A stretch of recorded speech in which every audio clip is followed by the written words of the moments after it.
A true Christian politics, it cannot just be about the protection of the unborn or the promotion of the family, as important as those things absolutely are. It must be at the heart of our full understanding of government.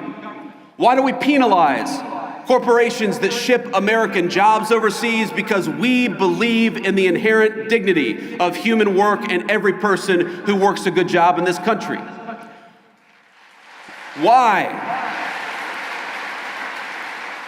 Why have we worked, without the help of Congress, to restrict H-1B visas, for example?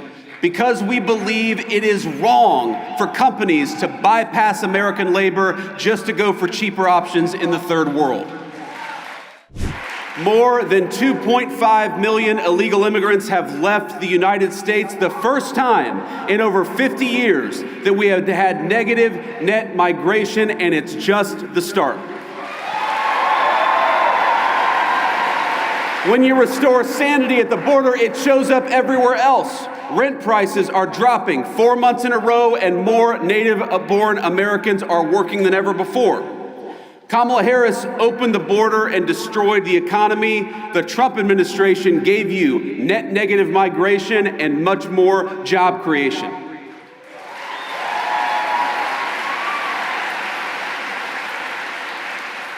Real wages are finally growing. Inflation is half of what it was under Democrats. Gas prices are their lowest in years. And we have finally made it clear that in the United States, we believe in hard work and merit.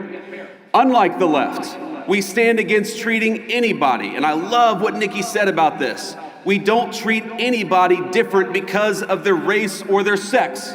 So we have relegated DEI to the dustbin of history, which is exactly where it belongs.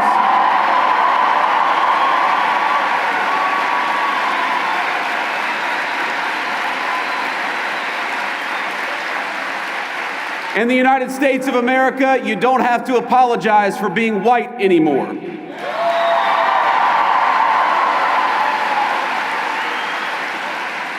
And if you're an Asian, you don't have to talk around your skin color when you're applying for college, because we judge people based on who they are, not on ethnicity and things they can't control.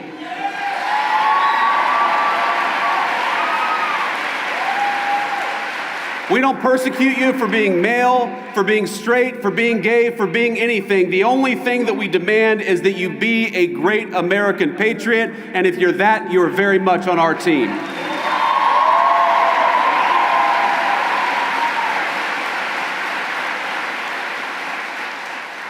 Just consider the contrast. Kamala Harris used the government to censor you. We're using, in the Trump administration, the government to protect your free speech, whether it's on college campuses or in the digital marketplace of ideas. Do you want faster deportations? So go to ice.gov/join, because we're building an army of patriots, and we need good people who care about the country to help us secure the border and do it even faster.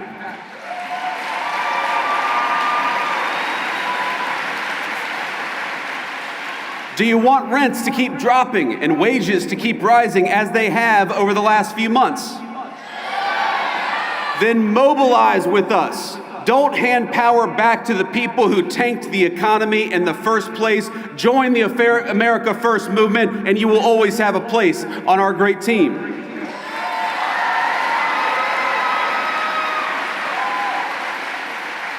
Next month will be the official one-year anniversary of the Trump administration, and I am damn proud of our record so far. What unites them? They win when our country loses. They get rich when you get poorer. They hire the illegals that they bring in to take your jobs. They drink fine wine in the countries they ship your jobs to. They censor you because they'd rather destroy the Constitution than risk losing an argument. They bring in millions of voters because they know they can't win the argument with the people who are already here. And you know what else unites them? We are going to kick their ass next November and every year after that. For many years, our fellow Americans have been dealing with a globalized economy that homogenized cultures and hollowed out our towns. Academics and activists pushing race and gender politics down everyone's throat 24/7. Big tech overlords using their internet platforms to censor stories that challenge the dominant far-left narrative in our country. More than any time I can recount, people are talking about American identity and figuring out what it is that unites us. But I want to say something here. The only thing that is truly served as an anchor of the United States of America is that we have been, and by the grace of God, we always will be, a Christian nation.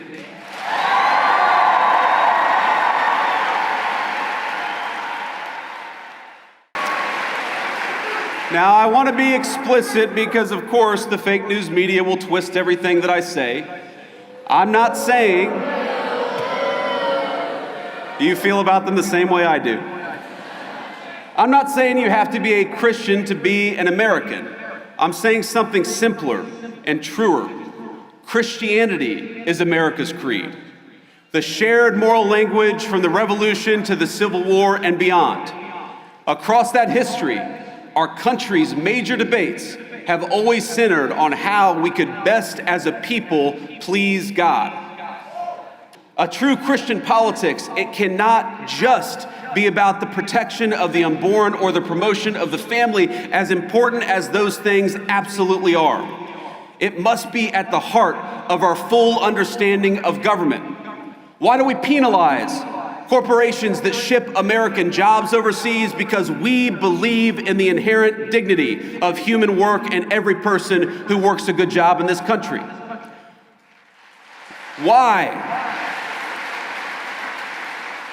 Why have we worked, without the help of Congress, to restrict H-1B visas, for example? Because we believe it is wrong for companies to bypass American labor just to go for cheaper options in the third world.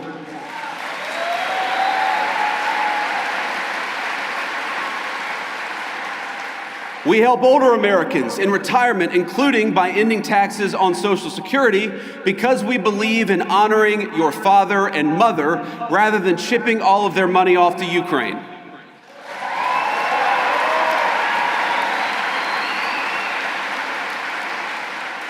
We believe in taking care of the poor, which is why we have Medicaid, so that the least among us can afford their prescriptions or to take their kids to see a doctor.